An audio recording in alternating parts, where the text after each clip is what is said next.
And speaking of food, can we talk about sourdough for a minute? Is anybody here making sourdough bread? Anybody have a little sourdough starter on their counter? Nobody? Oh my gosh, you guys, come on. I thought for sure half of you would be doing some sourdough. Thought it was like, the thing to do. It's a lot of work though. I got really into sourdough like 15 years ago, and I made like everything out of sourdough. I was making bread and pancakes, and I didn't stop there. I made tortillas for tacos. I made cinnamon rolls, crackers, chocolate cake, everything. Nothing was safe from my sourdough. Nothing. And my daughter recently, the same one who now lives in Lithuania, told me just recently that I ruined her. And she really wants to like try sourdough like all of her friends, but she just can't do it because I overdid it when she was a kid. But I think she should just do it anyway. With sourdough starter is kind of weird if you've ever even looked at what it is. You just kind of take some flour and some water, mix it together, and every day you throw some of it away and add a little more. You feed it a little more flour, a little more water, and you keep doing that. And then just let it sit there. And all of a sudden, like as if magic happens, these yeasts from the air, those wild yeasts, come and they accumulate in this slurry. And suddenly you can make bread and all kinds of wonderful things with that glob, with that starter. I think they should call it sourdough glob. But that yeast is just apparently floating around us all the time, and we're completely unaware of it. But it permeates that starter, and it happens slowly, right? It takes a while. Sometimes it can take 10 days or sometimes longer if it's really cold in your house. And if it takes longer than 10 days, I suggest turning up your heat a little bit. But you're probably freezing wearing gloves in the house. But it takes over, right? It permeates in there, and everything you make with that sourdough starter has that very distinct sourdough flavor. That's good for making all kinds of things, but I guess I would just suggest, taking my word for it, that chocolate cake should not be messed with like that. If you want to eat chocolate cake, just eat chocolate cake. Just do it. Chocolate cake is not healthier if you make it with sourdough. Not really. Not enough to make it worth it. So by now, if you've been learning about Jesus for a year or two or 20 or 30, you know that where I'm probably going with this, right? You know that Jesus talked about the yeast of the Pharisees. Something about that, right? So let's take a look at Luke chapter 12 and see what we can learn from him. Luke chapter 12, in verse 1, it says, "Meanwhile, when a crowd of many thousands had gathered, so that they were trampling on one another, Jesus began to speak first to his disciples, saying, 'Be on guard against the yeast of the Pharisees, which is hypocrisy.'" So now this is like the peak of Jesus's teaching career here on earth, right? Sometimes we'll just picture like the 12 guys, and they kind of put together a small crowd, maybe about this size, maybe double, who knows, to listen to whatever it is Jesus is talking about that day. But in this instance, we see it says many thousands, so many that they're just trampling on each other. And I kind of picture this like the front section of a general admissions concert, if you've ever been, right? Everybody's like pushing and shoving, and maybe there's a little elbow now and then. You're willing to step on people just to get a better view. It's not exactly the safest place to be, but all these people are doing this, right? They're pushing, they're shoving, they're stepping on one another, trying to hear Jesus, ironically, talk about loving God and loving people. So this concert-like experience is happening. And, if you've been on the flip side of that, if you've been on the stage and watched all these people clamoring, trying to get closer to you, right? They're trying to get the view of you. It can kind of puff you up a little bit, right? Even if you haven't been in that position, you can imagine this is a little bit of an ego boost, right? So So Jesus is in this concert-like experience with the disciples, and he turns to them and he says, hey, be on guard against the yeast of the Pharisees. This can permeate our community, this hypocrisy. Just like trying our hand at sourdough just because it's something everybody's doing, the disciples that are right near Jesus, they have this temptation facing them as well. With all those crowds, the temptation to maintain that popularity, to grow that popularity, and for hypocrisy to be more like the Pharisees was huge. And it was lingering all around them in the air, like the wild yeasts around us. And perhaps they don't even notice that it's starting to permeate and change their attitudes and their actions. So Jesus has to tell them. And then verse 2-5, it says, there is nothing concealed that will not be disclosed or hidden, that will not be made known. What you have said in the dark will be heard in the daylight, and what you have whispered in the ear in the inner rooms will be proclaimed from the roofs. I tell you, my friends, do not be afraid of those who kill the body, and after that can do no more. But I will show you whom you shall fear. Fear him who, after your body has been killed, has the authority to throw you into hell. Yes, I tell you, fear him. So this is a great little section Stephen gave me. Thanks, Stephen.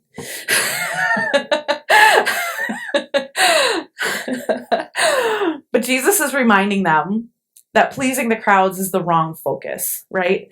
And as we're reading this today, he's reminding us also that pleasing crowds, pleasing those around us is the wrong focus. And we were created for connection. We were created for community. We need to connect. But that makes it natural for us to want to try to control that, right? It makes it natural to want to please those that are around us. Sometimes we feel like if our community is bigger, if we have more social media followers, if we have more influence, there's more people at our table, or if we're sitting at a table of somebody more important than us, that suddenly we are more successful, that we are more loved, that we are better people, and that we hold more value. And we can find ourselves curating this image of ourselves that isn't even who we are. We can find ourselves acting one way with our family and another with our friends, and even another when we're around people with power and influence. That's hypocrisy. We want to draw the crowds around us. We want approval. We want people to like us. We want to be valued. We want to be accepted. And this hypocrisy can be intentional. It can be something we specifically think about. It can be the angle that I take that picture of my newly baked bread with my KitchenAid in the background and the dirty dishes pile way off to the side so nobody gets to see it. Everyone knows it's there, but we're going to pretend it's not. And I might sprinkle a little dust of flour in just the right spots, right? That is curating, and I'm almost being hypocritical because I'm not being honest here. I created that. I created that scene. And hypocrisy can also be unintentional. Right? We don't necessarily outright lie when a person asks us, how did you get through that difficult season? But we might say something super churchy, right? Has anybody heard something super churchy from somebody when they wanted an actual answer? Maybe we say something like, God gives me the grace to get through each day. And then we smile. And that's true, right? God does. He absolutely gives us the grace to get through each day. But I mean, is this something that's just like gifted to you? Does God just say, hey, here's your portion. Here's your portion of grace. Go on with your day. It'll be lovely. If that's true for you, I really want to talk later while we're at lunch with the kids, because that sounds a lot easier than any experience I've ever had. But I wonder what would happen if we were a lot more honest. When somebody asked us, how did you get through what was really difficult? What if we were really honest? What if we said honest things like, I cried in the shower, or I drove around town screaming at God. I yelled at him and told him this was unfair. I don't want to do this anymore, God? What if I told people that I sobbed with my bestie on the phone while she prayed for me because I didn't want to pray anymore? What if we were honest and said I ate my way through that entire sourdough chocolate cake, even though it kind of sucked, while repeating Bible verses that I desperately wanted to believe in my heart? Maybe you're healthier than me and you can say something like, I trained for a marathon and cried out to God the whole time. Good for you. Maybe you can say, I journaled until I wrote a book on accident. I took up CrossFit and powerlifting while talking to God about my frustrations. I'm happy for you if that works for you. But what if we're honest like that? And what if we didn't stop there? What if, when that person asking, we told them that God showed up in those moments, that he showed up to let me know that he was with me, that I was not alone, I am not forgotten, that he has me in the very palm of his hand? What if we shared about those times? That while I was driving and yelling at God and dropping F-bombs because I do, and then I stopped for coffee and the person in front of me paid for my drink. And I knew that God saw me.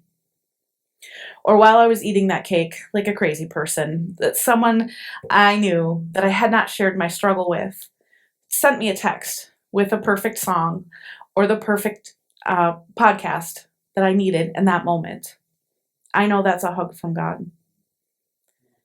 We're not always brutally honest like that because it can make us sound really weird, right? That sounds weird. It can make us sound like we're an unstable mess. It can make us feel like people might not trust us. Like they might not like us anymore. They might lose respect for us. It feels safer to be hypocritical, to set up what people will see, to maintain our image and our reputation with the others around us. It's safer and it's less risky. The disciples were no different. They wanted people to like them too. They wanted people to respect them, and they wanted to be loved and valued. And here is Jesus just reminding them that pleasing the crowd is the wrong focus. I mean, sure, the crowd can turn on them, and I mean, we know that they eventually do. Jesus and most of his disciples were brutally murdered later on. But even being murdered isn't the scariest thing that can happen here. Do you really grasp that concept? Can you understand it? Do you believe it? Like being murdered isn't the worst thing that can happen here. Being separated from God, that's what's really at stake here. I've had the unpleasant opportunity to be on the receiving end of a pretty violent crime, and it left me with PTSD, with fear that at one time just consumed me. I was constantly afraid and in fear. I suddenly became aware that I could be murdered at any given time. Safety was an illusion that I no longer had the luxury of. And I expected the possibility of death in every shadow. Over time, I found comfort in both the verses that we're going over here today and in Psalm 23:4. Though I walk through the valley of the shadow of death, I will fear no evil. And I eventually came to an understanding of this truth. I came to understand that I belong to God, that eternity, heaven, is my home. So even if somebody tries to take me, they can't. They can't have all of me because he keeps my soul. You can destroy this outer shell of me, but my soul he keeps. There is power and there is comfort in that truth. I cannot be destroyed. My soul he keeps. Maybe it's just the old punk in me that really feels pumped up about that kind of thing, but you cannot destroy me. I cannot be destroyed. My soul he keeps. And this is truth for all of us if we're Jesus followers. This is the truth for all of us that live to please God. This is the truth about living for what really matters. If we choose to fear the people around us, we are fearing the wrong ones. If we live to please the crowds, we are living for the wrong thing. If you want to live for what really matters, live to please God. We may face rejection. We may face some scary situations. We may be asked to give more than we feel we can. We can be asked to give more emotionally, physically, financially than we feel is safe. We may face people discrediting us, making fun of us, or even worse. But when we do, we can know that God is with us. He helps us to endure. Releasing the fear of people and embracing the fear of God can bring an incredible comfort. But that also sounds a little insane, doesn't it? That's not what people do. But Jesus goes on. In verse 6 through 9, he says, "Are not 5 sparrows sold for 2 pennies? Yet not one of them is forgotten by God. Indeed, the very hairs on your head are all numbered. Don't be afraid. You are worth more than many sparrows. I tell you, whoever publicly acknowledges me before others, the Son of Man will also acknowledge before the angels of God. But whoever disowns me before others will be disowned before the angels of God." So, reading this today, we might lose a little bit in the translation, the significance of the sparrow. But sparrows were then sold 2 for a penny, or 5 for 2 pennies, or the equivalent of a penny, a little copper coin, depends on which translation you're looking at. But anyway, it means that that 5th sparrow was free, because 1 sparrow had 0 value, worthless. They're so small and insignificant, they don't even make the list of compatible sacrifices, replacement sacrifices for people who are poor, like a pigeon. It's worthless in the eyes of people, yet not one of them is forgotten by God. And Jesus says, you are more valuable than many, many sparrows. God knows the number of hairs on your head. And that speaks of the intimate, minute details that he cares about, that God cares to know about you. And now I adore my husband. I love him and I like him. And I care about what his needs are. But I have no idea how many hairs are on his head. All I really know is it's less than when we were in high school. But I can't imagine that I would ever care enough to count the hairs on his head. But here is God. God loves us so much that he cares about even that. He sees great value in you. He cares about your needs. He cares about your fears. He tells us we don't have to be afraid. So he knows we will be. But we don't have to be. We don't have to be afraid of sharing our faith. You don't have to be afraid of what the crowd is going to say or do. We don't have to be afraid of living for what really matters, because we are valuable to him. If you acknowledge him, he will acknowledge you. If you reject him and deny him, well, that's something you should probably be afraid of, because he will reject and deny you. That's what it says. I didn't make it up. As Jesus followers, we all have moments of truth. Those times where we have to put our soul where our mouth is.